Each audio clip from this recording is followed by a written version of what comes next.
Assalamualaikum warahmatullahi wabarakatuh. Alhamdulillah, alhamdulillah wa syukurillah ala ni'matillah. La hawla wa la quwwata illa billah. Allahumma salli wa sallim ala sayyidina Muhammadin wa ala ali sayyidina Muhammad. Subhanaka la ilma lana illa ma 'allamtana innaka antal alimul hakim. Rabbi israh li sadri wa yassir li amri wahlul 'uqdatam min lisani yafqahu qawli amma ba'd. Para pemirsa yang dirahmati oleh Allah, alhamdulillah wa syukurillah la nikmatillah, kita bersama-sama berjumpa kembali dalam channel yang sama, yaitu channel Pencinta Sholawat. Pada pertemuan kita kali ini kita akan membahas kitab Wasiyatul Mustafa. Mudah-mudahan apa yang akan saya sampaikan ada guna dan manfaatnya. Para pemirsa yang dirahmati oleh Allah, langsung saja kita bacakan kitabnya. A'udzubillahi minasyaitonir rajim. Bismillahirrahmanirrahim. Qala al-muallif rahimahullahu ta'ala. Qala al-muallif rahimahullahu ta'ala wa nafa'ana bihi wa bi ulumihi wa amaddana bi asrarihi wa a'adda alaina bi barakatihi fid dharaini amin. Bismillahirrahmanirrahim. Alhamdu utawi sekae puji iku lillahi kudu Allah Rabbil alamin kang pangeran wong alam kabeh. Wassalatu lan utawi rahmat ta'dim. Wassalatu muga utawi rahmat ta'dim. Wassalamu lan keselamatan ala sayyidina Muhammadin iku tetep ing atase Gusti kita jeung Nabi Muhammad wa ala alihi lan ing atase keluargane jeung Nabi Muhammad wa sahbihi lan sahabate Nabi Muhammad wa sallama lan muga paring keselamatan sapa Allah. Wa ba'du lan sakwise kang den sebut fahadihi mongko utawi iki iku wasiyatul Mustafa, wasiat Kanjeng Nabi Muhammad kang den pilih alaihi muqaddat ing atase Kanjeng Nabi as-salatu apa rahmat wassalamu lan keselamatan li aliyin maring sayyidina Ali ibn Abi Thalib kang dadi putra jalare Abi Thalib karramallahu wajhahu muga-muga mulyakake sapa Gusti Allah wajhahu ing wajahe sayyidina Ali.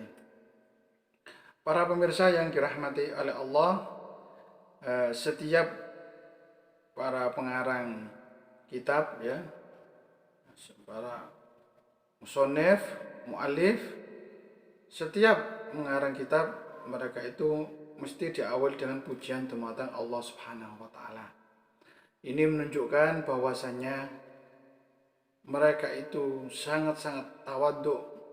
Mereka itu betul-betul sangat-sangat rendah diri, rendah hati kepada Allah Subhanahu wa taala, zat yang maha kuasa atas segala-galanya.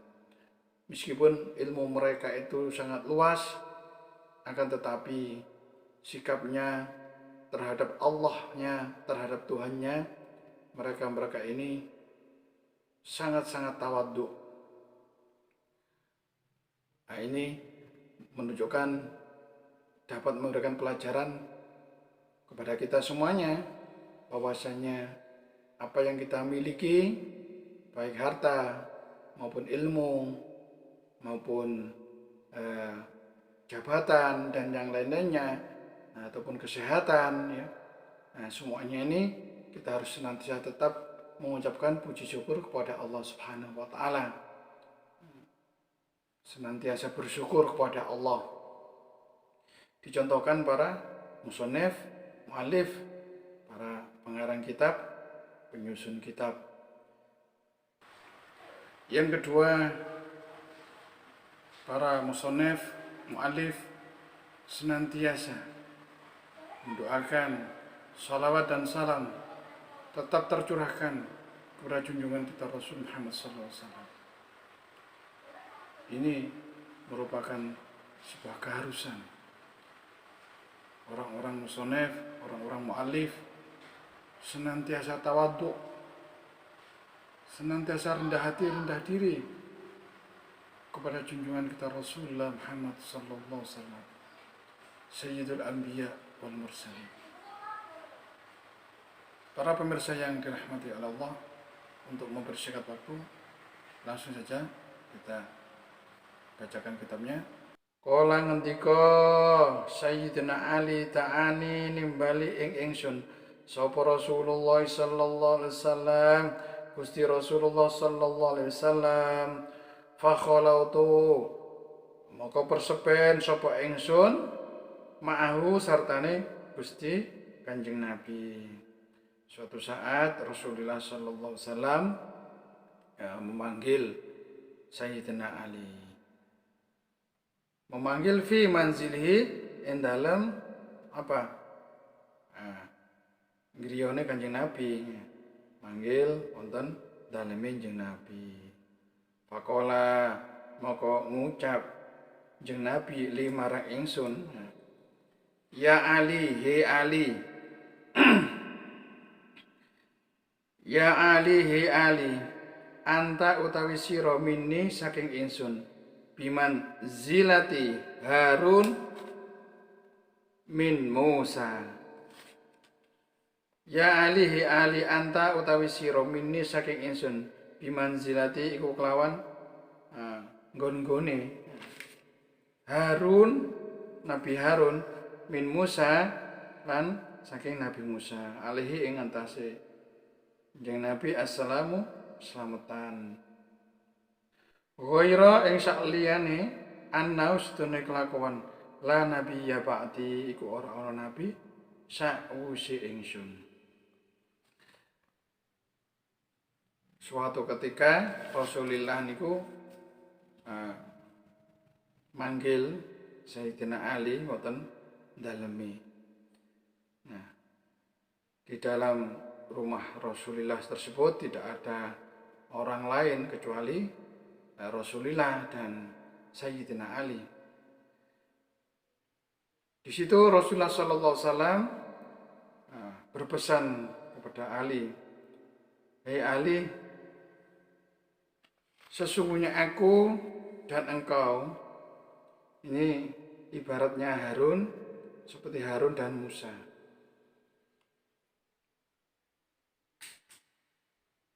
Ghairu annahu ing sakliyane sak temene kelakuan, sak temene iku mono kelakuan la nabiya ba'di ora ana nabi sakwise ingsun. Tidak ada nabi setelah Rasulullah sallallahu alaihi wasallam. Ini setune ingsun usika iku wasiati ingsun ing sira. Al yauma ing dalam dina iki biwasiatin kelawan wasiat in anta lamun utawi sira hafidtaha iku ngreksa sira ing wasiat aista urip sira hamidan haliden puji wa mutalan mati sira syahidan halimati syahid wa ba'atsakallahu lan bangkitake ka ing sira sapa Allah yaumal kiamat ing dina kiamat fakihan hali kumpul hali apa? Fakihan hali fakih tegese ngerti aliman tur kang alim. Rasulullah sallallahu alaihi wasallam berwasiat kepada Ali. Aku berwasiat kepadamu hari ini Ali. Dengan wasiat ini apabila engkau senantiasa menjaga wasiat apa yang aku berikan, kehidupanmu akan menjadi terpuji. Mutasyahidan dan matimu mati syahid. Artinya matinya dalam keadaan syahid. Wa ba'atsakallahu yaumal qiyamah, dan nanti Allah membangkitkanmu pada hari kiamat termasuk golongan orang yang faqih atau yang faham atau yang ngerti, aliman. Begitu juga orang yang memahami atau yang mengetahui.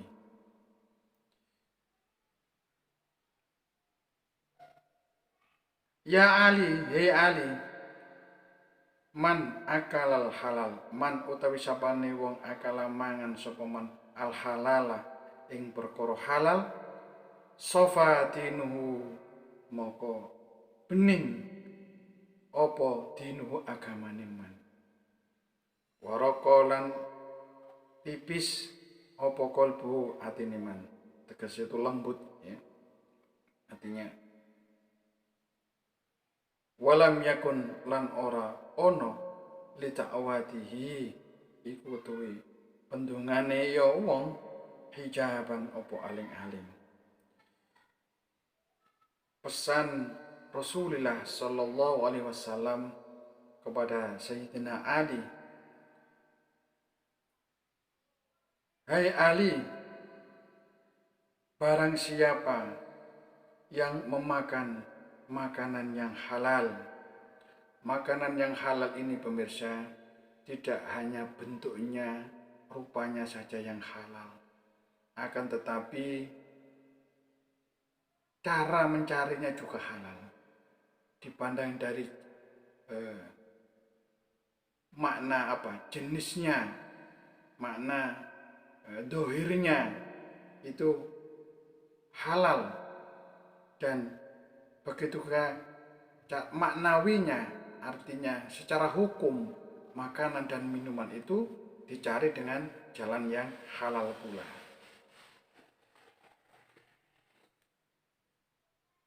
Jikalau seseorang ini makan minum dari makanan yang halal, maka Rasulullah Shallallahu Alaihi Wasallam menyatakan bahwasanya orang tersebut hatinya senantiasa lembut, senantiasa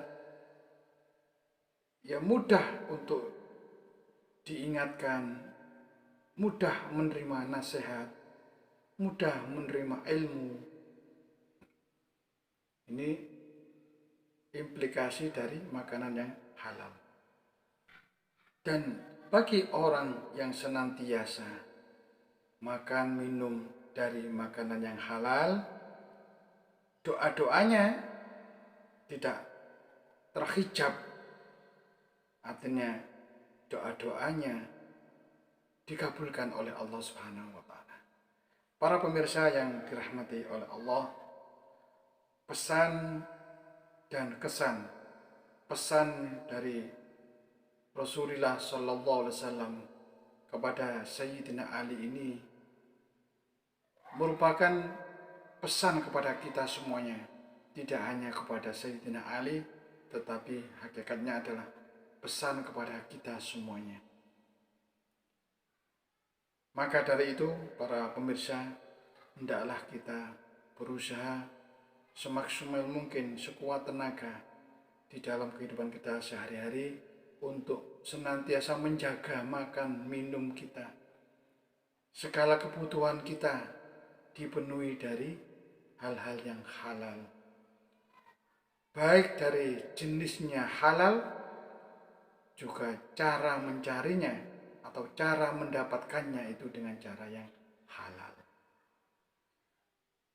Jika demikian, Rasulullah SAW, maka orang tersebut sofadinuhu, maka jernih agamanya, dan hatinya lembut, hatinya mudah mendapatkan ilmu, hatinya mudah mendapatkan pitutur yang baik, dan mudah mendapatkan hidayah dari Allah Subhanahu wa taala. Begitu juga doanya tidak terhijab atau tidak tertutup. Doanya senantiasa dikabulkan oleh Allah Subhanahu wa taala. Pesan yang kedua, ya Ali, hei Ali, man utawi sapane wong akala mangan sapa man asyubuhati ing pira-pira perkara syubhat, istabaha mongko serupa alihi ing atase wong apa dinu agamane man, wa adlama lan peteng apa kalbuhu atine man.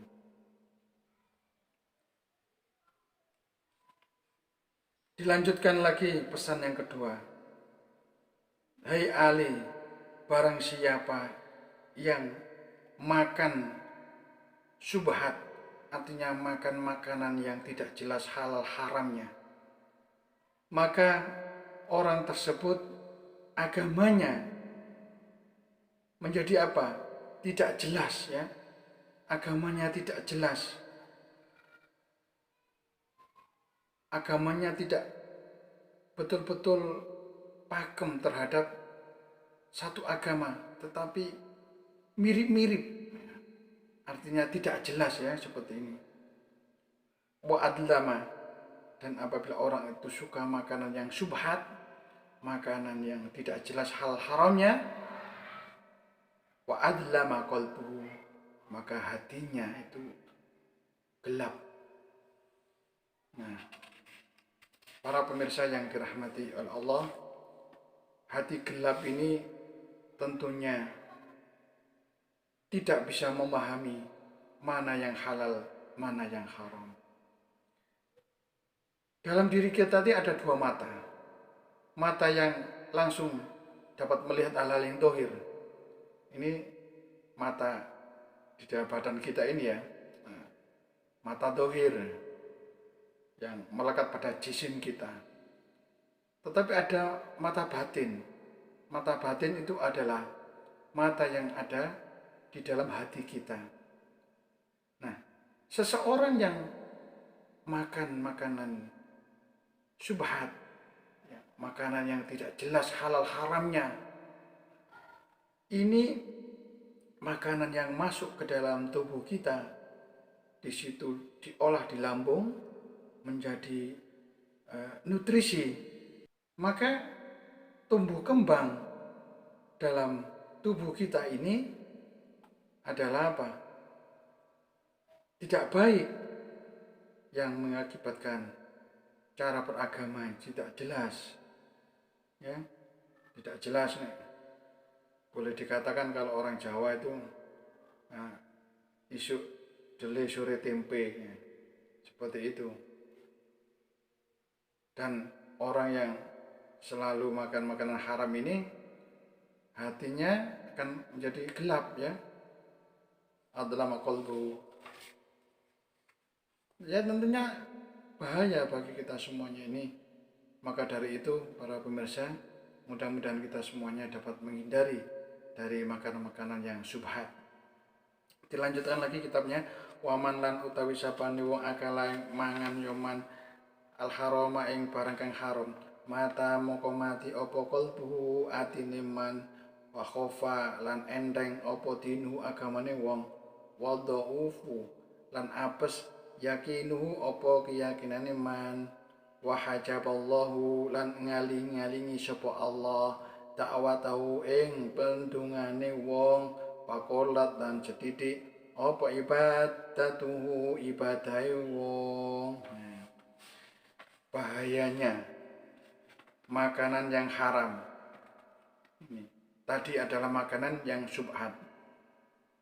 Yang ini adalah barang siapa yang makan makanan yang haram, mungkin dari bentuknya, jenisnya, jenis makanan haram, ya, ataupun jenisnya halal tetapi cara mencarinya dengan jalan haram, menzalimi orang lain, maka apa akibatnya? Seseorang itu bila makan makanan yang haram, mata qalbuhu, maka mati hatinya. Hatinya ini mati, nggak hidup ya. Hati mati ini para pemirsa sulit untuk menerima pitutur yang baik, sulit menerima pitutur Al-Quran, Al-Hadis, sulit menerima kebenaran. Nah, kalau sudah sulit menerima kebenaran, nur cahaya ilahi yang masuk ke dalam dirinya, ke dalam jiwanya tidak akan masuk. Karena apa? Karena hatinya sudah mati. Wa khofatinu, dan enteng apa agamane wong. Cara beragamanya orang yang suka makan makanan yang haram, ini di dalam agama tidak kuat ya. Nah, agama tidak, keyakinannya mengambang terhadap agamanya. Sehingga apa? Sehingga perilakunya ya menuruti hawa nafsunya. Ya, angin-anginan kata orang. Wa khaffatinu, enteng agama. Yang namanya suka makan makanan yang haram, mereka pun tidak memperdulikan. Dan tentunya ini aja sudah menjadi kebiasaan bagi mereka yang suka makan haram. Akibatnya hatinya mati dan agamanya pun tidak istiqomah, tidak kuat. Keimanannya tidak tertancap dalam hatinya. Terombang-ambing wa khafadinu. Wa da'ufa yakinu. Apes keyakinannya. Keyakinannya juga lemah. Maka sangat berbahaya sekali apabila kita semuanya tidak menghindari makan yang haram ini. Orang-orang yang memakan makanan yang haram, di antaranya wahajaballahu da'watuhu, Allah menutupi, Allah tidak menerima, menutup ya doa-doanya. Wa qallat ibadatuhu. Begitu juga orang yang sering makan makanan haram, ibadahnya sangat malas. Bahkan tidak pernah ibadah kepada Allah. Karena apa? Karena imbas dari makanan-makanan yang haram. Kalau sudah makan makanan haram, daging tumbuh kembang jisimnya ini dari barang haram, darahnya dari barang haram. Maka yang keluar dari pikirannya, panca inderanya ini hanya fokus pada hal-hal yang haram saja. Rasanya untuk berbuat kebaikan itu sulit bagi orang yang suka makan makanan yang haram. Hatinya sudah mati, sudah lepas imannya ya. Nah, begitu juga Allah menutup, tidak menerima doanya orang-orang yang tumbuh kembangnya dari makan haram. Maka ada sebuah hadis, ya Rob, tangannya dia lagi beribadah di tempat tanah suci Mekah ya, beribadah, menengadah tangannya ke atas, ya Rob, ya Rob, ya Rob, ya Rob, wa mat'amu haram, wa mashrabu haram, wa malbasu haram, wa ghudiya bil haram, fa anna yustajabu lidzalik. Haram. Makanan yang dia makan itu haram, minuman yang dia minum haram, apa-apa dipenuhi dengan jalan haram, maka apa mungkin doanya dikabulkan? Para pemirsa yang dirahmati oleh Allah, demikianlah materi wasiatul Mustafa yang telah saya sampaikan. Insya Allah kita akan menyambung ke materi-materi berikutnya. Mudah-mudahan ada guna manfaatnya. Amin amin ya rabbal alamin. Assalamualaikum warahmatullahi wabarakatuh.